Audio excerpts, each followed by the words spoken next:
श्रीमन्तरं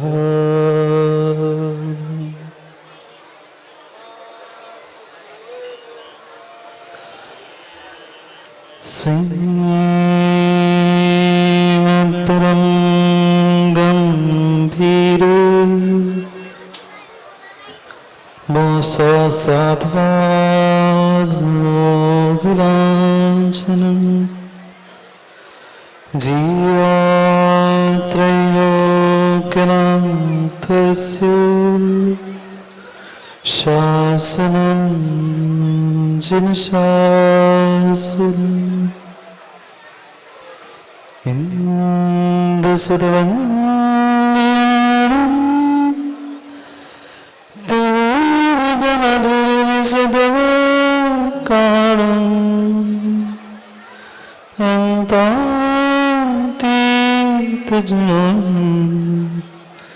रणमोजियाणं सिते भवाणम्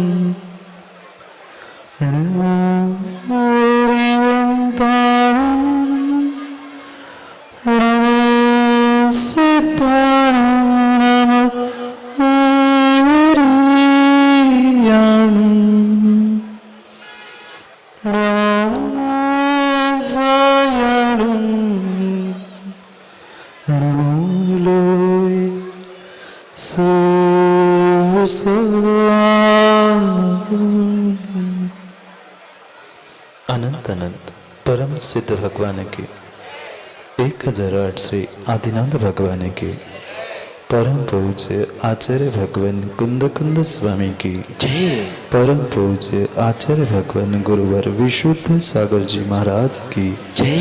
सनातन जैन धर्म की जय। भगवान के तप कल्याणक महा महोत्सव की जय बोलिए। परम पूज्य क्षमा मूर्ति वात्सल रत्नाकर अभिक्षीण ज्ञान उपयोगी मुनि श्री सुप्रभ सागर प्रणत सागर महामुनिराज की समस्त मुनि संघ की नमोस्तु ऋषिवर नमोस्तु मुनिवर नमोस्तु गुरुवर।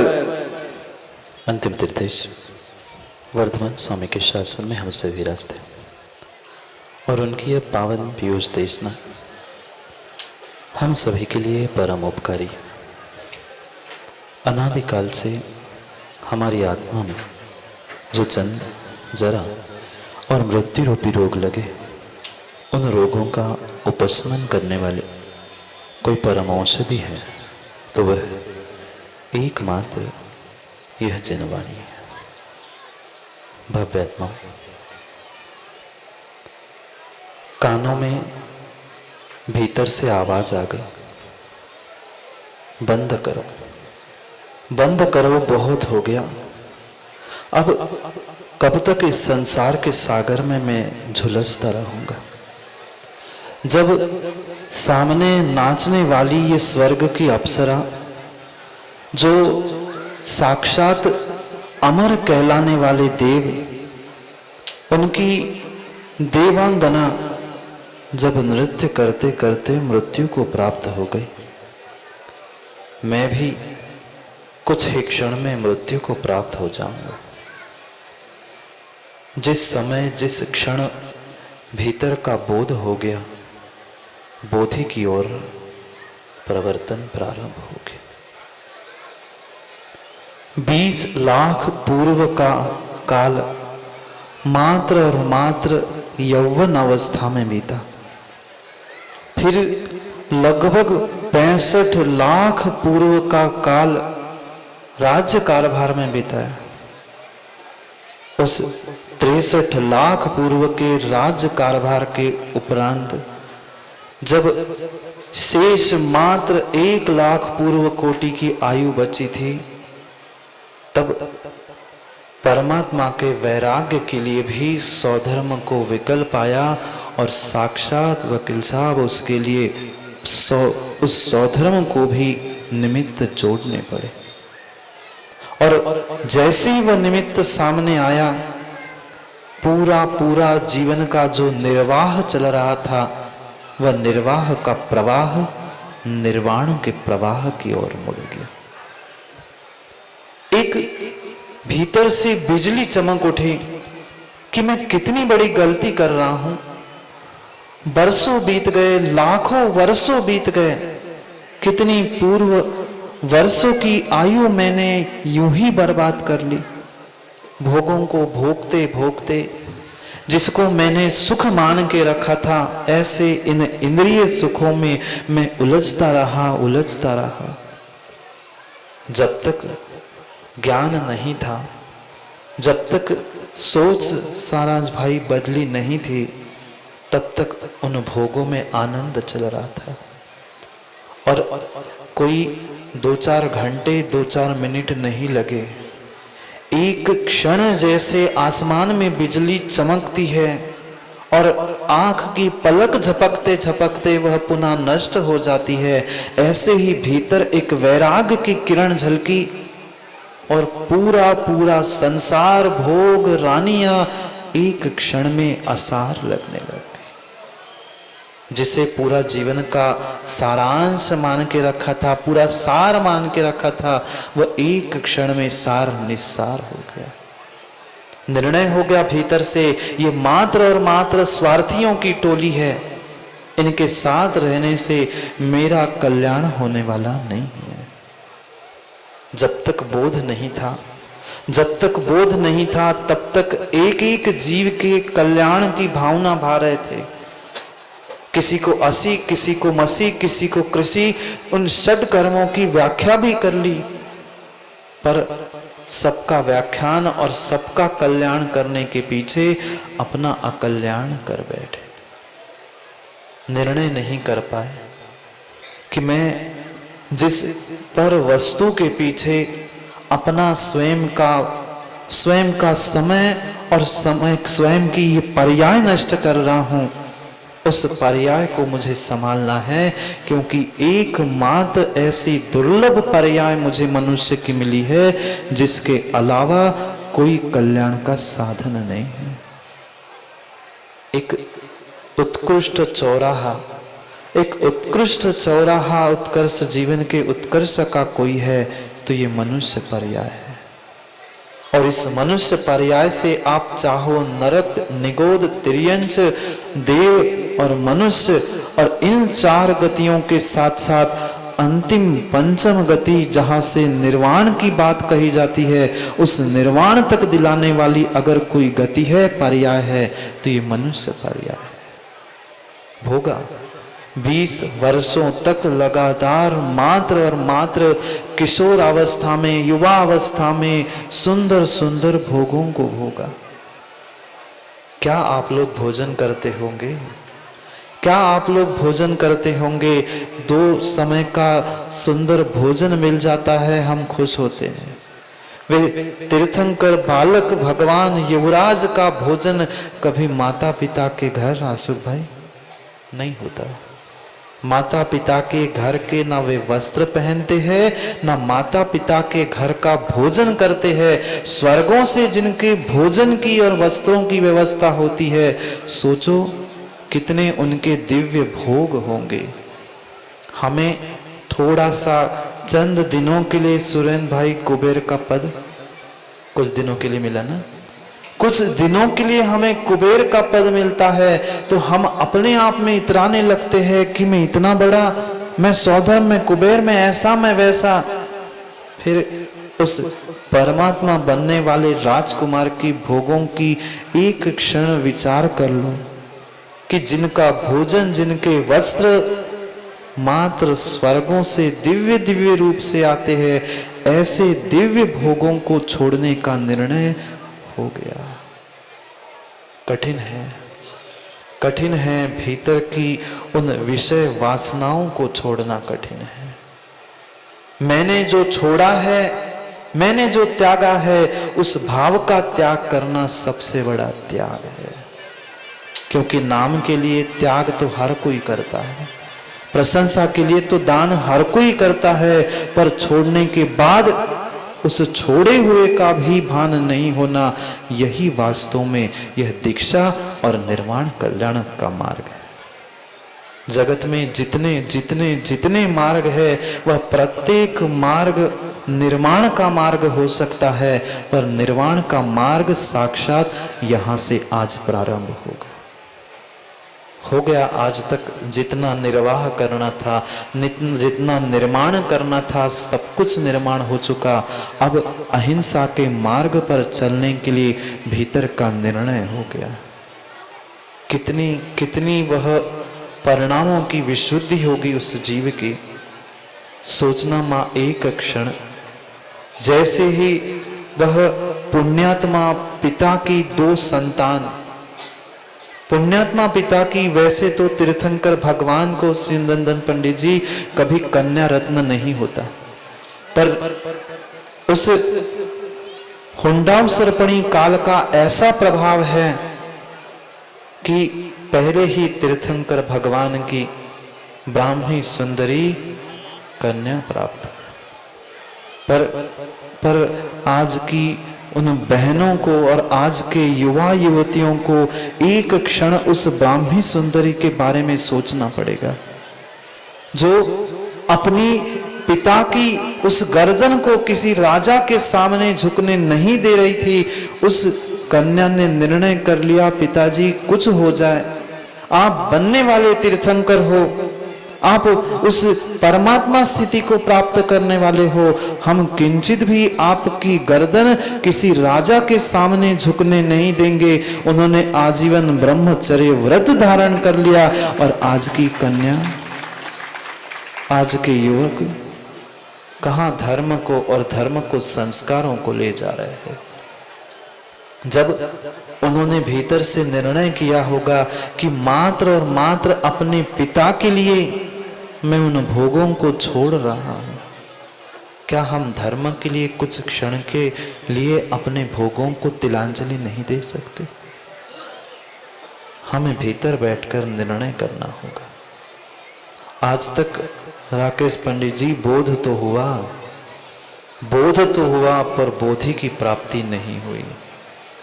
जानकारी तो मिली, पर ज्ञान हमारा सम्यक ज्ञान नहीं हुआ। बहुत सुंदर व्याख्या पुराणों में आचार्य भगवंत लिखते हैं, जो जन्म से 3 ज्ञान के धारी, भगवान कितने ज्ञान के? 3 ज्ञान के, जन्म से 3 ज्ञान के धारी, जैसे ही उन्हें वैराग्य हुआ, आदि पुराण में आचार्य भगवंत लिखते हैं भगवान को ज्ञान हो गया। मतलब अज्ञानी थे। पंडित जी कह दे मुकेश जी महाराज जी फिर तो हम अज्ञानी है ही। जिस क्षण उन्हें वैराग्य प्राप्त हुआ, उस क्षण आचार्य भगवंत लिखते हैं भगवान को ज्ञान हुआ, क्योंकि ज्ञान सच्चा वही होता है जो जीवन में क्रिया में क्रियान्वित होता है। अगर मात्र जानकारी है, आज तक जितना जितना हमारे पास है वह जानकारी मात्र है, ज्ञान नहीं है। ज्ञान होगा तत्क्षण वैराग्य भी होगा, क्योंकि वही सम्यक दृष्टि की पहचान है। सम्यक दृष्टि नियतम भवति ज्ञान वैराग्य शक्ति। ज्ञान और वैराग्य शक्ति से अगर परिपूर्ण कोई जीव होता है तो वह सच्चा सम्यक दृष्टि जीव होता है। 3 ज्ञान के धारी शायिक सम्यक दृष्टि जीव जैसे ही वैराग्य को प्राप्त होते हैं, आचार्य भगवान कहते हैं ज्ञान हो गया। कितना ज्ञान है राकेश पंडित जी? शब्दों का नहीं, चक्रे जैसे कविताओं का भी नहीं। ये शब्द, ये काव्य, सब कुछ तो हो सकते हैं। धन संपत्ति साधन रानी वैभव, ये भी कुछ हो सकते हैं, पर सब कुछ अगर कुछ है तो ये मेरी शाश्वत आत्मा है। संसार की अनित्य अशरण सभी 12 भावनाओं का जैसे भीतर चिंतन प्रारंभ हुआ, बोध हो गया कि इस ब्रह्मांड में अगर कल्याण करने वाला कोई मार्ग है तो मात्र और मात्र यह निर्ग्रंथ दिगंबर मुद्रा है। ये भूल से भी मत कह देना किंचित भी वर्तमान में क्या किसी भी काल में संभव नहीं है कि तीर्थंकर भगवान भी क्यों ना हो, वस्त्र पहने पहने कोई भगवान नहीं बन सकता। एकमात्र भगवत्ता का मार्ग है जो वहां से यहां और यहां से यहां और यहां से वहां ले जाएगा। चाहे कितनी ही लाग लपेट की बातें कर लेना, बातों में लाग लपेट हो सकती है, पर शरीर पर जब तक वस्त्रों की लाग लपेट है तब तक कल्याण संभव नहीं है। एक क्षण आंख बंद करके उस निर्ग्रंथ दिगंबर योगी के बारे में मां सोचना। एक बैठा हुआ व्यक्ति एक क्षण के लिए आंख बंद कर ले और उस निर्ग्रंथ के बारे में, दिगंबर मुद्राधारी गुरुओं के बारे में सोच ले। कितनी विश्वास की मुद्रा, कितनी विश्वास की मुद्रा। हमारे थोड़े से परिणाम ऊपर नीचे होते हैं तो तुरंत हमारे चेहरे पे, शरीर पे विकार उद्घाटित होते हैं। जिन्होंने अंदर बाहर सब कुछ विषय वासनाओं को छोड़ दिया है, वे ही सच्चे दिगंबर निर्ग्रंथ मुनि बनने के लिए प्रवृत्त होते। नहीं कर सकता। राकेश जी, आप ही के प्रश्न का पुनः उत्तर दे रहा हूं।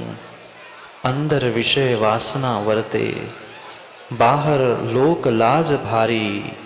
अंदर विषय वासना वर्ते, बाहर लोग लाज भारी। एक छोटे से बालक को दौड़ते हुए पीछे से कहा गया, दीपक अनंत, उसकी मात्र शर्ट बच्चों के उतारे थे तो कैसे कर रहे थे? क्यों? उस बालक की पीछे से मात्र कोई चड्डी ही पकड़ ले, वो तुरंत चड्डी को पकड़ के दौड़ जाता है। क्या कितनी विश्वास की मुद्रा है। जिन्होंने अंदर की गांठ तो छोड़ ही दी, साथ साथ बाहर के वस्त्रों का भी त्याग कर लिया। अपने यथाजात स्वरूप को प्राप्त करने की तीव्र भावना से प्रवृत्त बैठे हैं। प्रभु, कब वह क्षण आ जाएगा कि जिस क्षण में दिगंबर मुद्रा को धारण करके अपने पानी पात्र में आहार ग्रहण करूंगा। एक क्षण विचार करना होगा कि कितनी विषय वासनाओं से हम पल पल भरे हुए। जो भी मेरा कार्य वर्तमान में हो रहा है वह मात्र और मात्र उन विषय कसाय और भोगों के इर्द गिर्द ही घूम रहा है। अंदर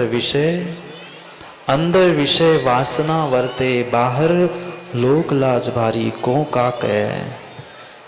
का कह सबसे बड़ी आपत्ति अगर इस ब्रह्मांड में कोई है, मात्र को का कह कोई कुछ कह दे तो। संसार का तो काम है ही, तुम अच्छा करो तो कहेगा, नहीं करो सारांश तो कहेगा। ये व्यक्ति का स्वयं का निर्णय होना चाहिए हमें कौन से समय पर कौन सा काम करना है, क्योंकि टोकने वाले हजार मिलेंगे। अरे तुम्हें क्या, हमें तक लोग चलते चलते कहते हैं कि देखो नंगा चला गया, लुच्चा चला गया। जब ऐसा कोई कहता है मैं भी सोचता हूँ सही कह रहा है चक्रे, मैं लुच्चा ही तो हूँ, अपने केसों का लुंचन करता हूँ, इसलिए दिगंबर मुनि लुच्चा भी है। ये सोच का अंतर है।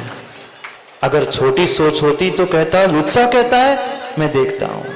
अरे तू सही तो कह रहा है, मैंने वस्त्र नहीं पहने हैं इसलिए तू नंगा कह रहा है, कौन सी बड़ी बात है। अगर सोच बदलती है तो पक्के अपने जीवन के वह क्षण और जीवन भी बदल जाता है। बदल गया पूरा 83 लाख पूर्व का जो काल बीत गया, एक क्षण बिजली चमकते ही वह पूरा वैराग्यमय जीवन बदल गया। ये जितनी यात्रा प्रत्येक व्यक्ति कर रहा है, मात्र और मात्र किसके पीछे? इतने सुंदर सुंदर वस्त्रों को पहनकर ही आप जन्मे थे ना।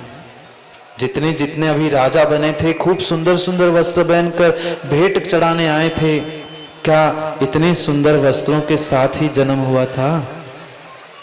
जिनेन जी, कोट नोट कुछ नहीं थी, पर कोट है मतलब भीतर खोट है। नोट है मतलब कहीं वोट है। आइए, वोट चाहिए तो नोट चाहिए, खोट छुपानी तो कोट चाहिए। जो यथाजात जन्मता है, पूरी जीवन भर की यात्रा, जन्मते समय भी नंगा था, मरते समय जय कुमार जी, बच्चों को पूछ लेना, तीनों में से कोई एक तुम्हारे शरीर के इन वस्त्रों को बचने देगा? देख जी, नहीं। एक फटी बनियान का टुकड़ा भी शरीर पर रखने नहीं देंगे। अगर नहीं निकल रहा है तो फाड़ कर चिता पर रखेंगे। नंगे आए हैं, जाना भी नंगा है, पर बीच में बैठे बैठे इन वस्त्रों का दंगा, भावों का दंगा क्यों है? जितनी यात्रा व्यक्ति ने आज तक की है, मात्र और मात्र एक कफन के लिए दौड़ रहा है हर व्यक्ति, चाहे बालक हो, वृद्ध हो, युवा हो, स्त्री हो, पुरुष हो, जन्म नंगा, मरते समय भी नंगा। जितनी पूरी जीवन की यात्रा है अशोक भाई, वह मात्र और मात्र एक कफन के लिए यात्रा चल रही है। जितना द्रव्य तुम इकट्ठा करके जाओगे, पक्का मानना, जो कफन तुम्हारे शरीर पर भी डाला जाएगा, वह कफन भी तुम्हारी तिजोरी के पैसों से मिलेगा नहीं। वह कफन भी जब भी खरीदा जाएगा तो नियम से किसी दूसरे व्यक्ति के पैसे से ही तुम्हें कफन उड़ाया जाएगा। फिर भी मर रहा है, पई पई के लिए मर रहा है। ये निर्णय करना बिना वस्त्र के आया है, बिना वस्त्र के जाना है। जिंदगी का पूरा सफर मात्र एक कफन के लिए किया है। और क्या मिला? क्या मिला? क्या साथ लाए थे, क्या साथ ले जाओगे? कुछ भी साथ जाने वाला नहीं है। अंतिम समय में कफन भी दूसरे के पैसे से ही आएगा। क्यों व्यर्थ का दंगा? क्यों नहीं भीतर का निर्णय कर पा रहे हैं? तीर्थंकर प्रभु ने निर्णय कर लिया, नविसिद्धि वत्तधरो जिन शासने होई तिथेरो नग्गो ही मोक्ष मग्गो जिन शासने सव्वा। जितने जिन शासन में भगवान बनेंगे वे कभी वस्त्रधारी बन ही नहीं सकते। नविसिद्धि वत्तधरो, वस्त्रधारियों की इस ब्रह्मांड में सिद्धि संभव ही नहीं है। चाहे तीर्थंकर भगवान क्यों ना हो, उनके निर्ग्रंथ बनना ही पड़ेगा। कोई तीर्थंकर परंपरा नहीं है भारत में। जैन दर्शन में, जैन धर्म में कोई तीर्थंकर परंपरा नहीं है। अगर परंपरा कोई है तो निर्ग्रंथ परंपरा है, क्योंकि तीर्थंकर को बिना निर्ग्रंथ बने तीर्थंकर पद भी प्राप्त नहीं होता। पहले तीर्थंकर बनने से पहले निर्ग्रंथ बनना होगा, फिर जाके वह तीर्थंकर पद को या तीर्थंकर प्रकृति को प्राप्त, उदय को प्राप्त कर पाएगा। समय हो गया है। भगवान उस सुदर्शन पालकी से उठकर सिद्धार्थक वन में आके बैठे हैं। अब एक एक वस्त्र, एक एक अलंकार शरीर पर बोझ लग रहा है। भीतर ऐसे परिणाम हो रहे हैं, कब इस बोझ को उतार कर फेंक दूं। अब अभी तक तो निर्णय नहीं था, पता नहीं था, बोध नहीं था, पर अब बोध हुआ है। कब जाके मैं बोधि को प्राप्त कर लूं। जब लंबे समय कोई सर पर बहुत बड़े बोझ को लेके चलता है, गंतव्य स्थान दिखता है, तो लगता है कब जाकर सर के बोझ को उतार दूं। वह तीर्थंकर बालक भी सोच रहे हैं, जो राजकुमार बने, आज दीक्षा लेने के लिए प्रवृत्त हो गए। जैसे ही वैराग्य उत्पन्न हुआ स्वर्गों से, जो भले ही वहां कोई नियम संयम नहीं है, कोई संकल्प पूर्वक नहीं है, पर जो लोकांतिक यानी लोक का अंत करने वाले जो ब्रह्मेंद्र होते हैं, जिनके अंत काल मात्र एक पर्याय शेष बची है भवावतारी, ऐसे 8 लोकांतिक देवों ने उनके वैराग्य की अनुमोदना की। और कोई सामान्य नहीं थे, वे भी एक नाभिराज अंतिम कुलकर के पुत्र थे। एक स्वयं तो दीक्षा लेने गए ही, साथ साथ और भी 2000 राजा उनके साथ दीक्षा लेने के लिए प्रवृत्त। समाप्त हो गया आज तक का राग रौंग, सब कुछ दिखावा बंद हो गया। अब भीतर की दृष्टि प्रारंभ हो गई, खुल गई भीतर की दृष्टि। और हो गया निर्णय। बैठे बैठे उस सिद्धार्थक वन में पुनः 12 भावनाओं का चिंतन प्रारंभ हुआ। राजा राणा छत्रपति हाथिन के असवार, माँ मरना सबको एक दिन अपनी अपनी बार। कोई आज कोई कल पर मरना सबको है। इस संसार में मेरे लिए कोई शरण नहीं है। जितनों की मैंने शरण प्राप्त कर ली वे प्रत्येक मेरे लिए संसार का प्राणी अशरण है। एकमात्र मेरे लिए व्यवहार से पंच परमेष्ठी और निश्चय से मेरी आत्मा शरण है।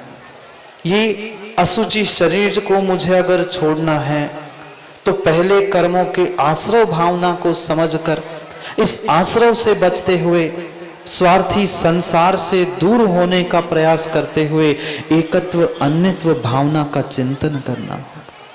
जैसे कीचड़ में खिला हुआ कमल भले ही कीचड़ में खिला हो पर कीचड़ से परिपूर्ण रूप से भिन्न होता है, ऐसे इस संसार में इन स्वार्थियों के बीच जीते जीते मैं भी इन सबसे परिपूर्ण भिन्न हूं।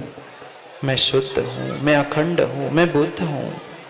इस बोधिक दुर्लभ का जैसा ही भान हो गया, 12 भावना का चिंतन होके वह क्षण भी हम सभी के सामने प्रवृत्त हो रहा है जब भगवान अपने बहिरंग और अंतरंग सभी उन ग्रंथियों को और सभी उन भीतर बाहर के सभी कसायों को, बाहर की गांठों को, अंदर की गांठों को छोड़ रहा है।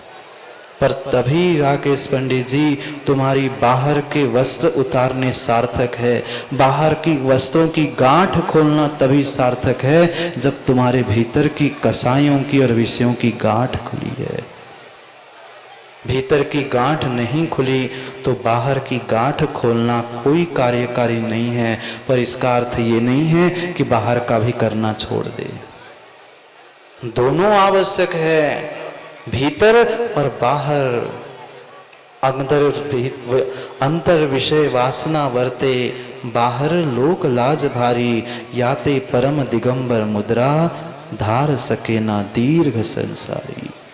जिसका संसार दीर्घ हो चुका है वह कभी भी ये दिगंबर मुद्रा धारण कर ही नहीं सकता, और जो कर भी नहीं पा रहा है और दिगंबर मुद्रा का विनय नहीं कर पा रहा है, उनके चरणों में शीश नहीं झुका पा रहा है, पक्का मानना उसका संसार अभी दीर्घ है।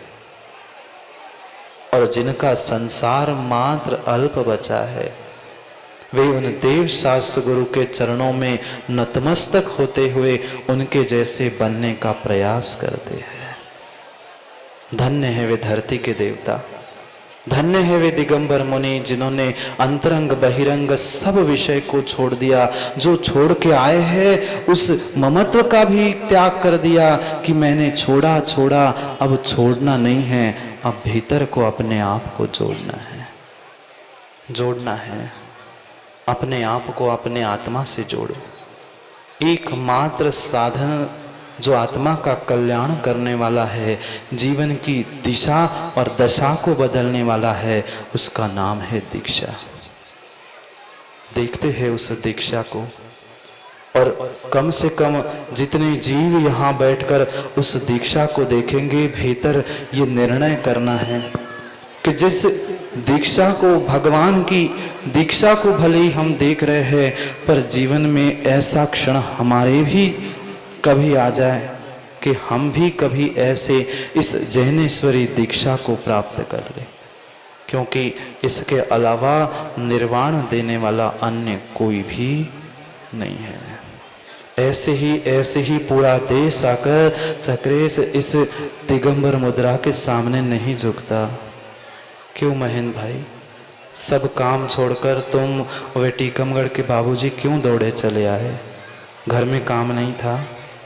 मात्र और मात्र निर्ग्रंथ की पंचकल्याणक सुरेंद्र भाई आप लोग कर रहे, चंदेरा में पंचकल्याणक हो रहा है, और कहां कहां से पूरे देश से लोग आपकी अनुमोदना और गुरु की सेवा करने के लिए दौड़े चले आ रहे हैं। ये उनकी भक्ति का और वह निर्ग्रंथ गुरु के प्रसाद का ही प्रताप है कि सब काम छोड़कर यहाँ पहुंचे। ऐसे ही पूरा देश नहीं झुकता। समय तो हो गया, पर चक्रिस तुम थोड़े सुनाते हो, तनक हमारी भी सुन लो। रात को फिर राकेश पंडे भी सुना ले। चंद पंक्तियों के साथ पहुंचते हैं उस सिद्धार्थक वन में भगवान की दीक्षा के लिए। नहीं उनका है कोई ड्रेस, न कोई होता है एड्रेस। एक व्यक्ति पूछने आए थे, जय कुमार जी आपका एड्रेस दे दो, फिर अगली बार मिलने आए। जबलपुर में आचार्य श्री के साथ थे, कोई अन्य दर्शन के व्यक्ति आए, उन्होंने आचार्य श्री का एड्रेस फ़ोन नंबर मांग। तब आचार्य श्री ने कहा कि एड्रेस तो नहीं है, मात्र सिद्धालय का एड्रेस हमारे पास है और एक ही नंबर है 108 108 से 1008 बनना है। इस नंबर के लिए कोई ड्रेस कोई एड्रेस नहीं है। बस चंद पंक्तियों के साथ अभी पूरी तो सुन लो दादाजी। नहीं उनका है कोई ड्रेस, न कोई होता है एड्रेस, ढाबा है ना कोई होटल, ढाबा है ना कोई होटल, नहीं होता है कोई मेस। आज हर युवा कभी ढाबे कभी होटल कभी मेस कहाँ कहाँ दौड़ रहा है। कितने सुंदर ड्रेस, कितने सुंदर बचपन से माँ आप लोगों ने बच्चों को क्या याद खिलाया, ये आपके पिता है, ये तेरा घर है, ये तेरे घर का एड्रेस है, ये स्कूल का एड्रेस है। यहाँ ना ड्रेस ना एड्रेस। नहीं उनका है कोई ड्रेस, न कोई होता है एड्रेस, ढाबा ना है कोई होटल, नहीं होती है कोई मेस। कर्म आहार करते हैं पदवी हार करते जो, कर्म आहार करते और पद से करते विहार जो, धरती के देवता है जे, धरती के देवता है ये, जहाँ झुकता है पूरा देश, जहाँ झुकता है पूरा देश, जहाँ झुकता है पूरा देश, जहाँ पूरा देश झुकता है।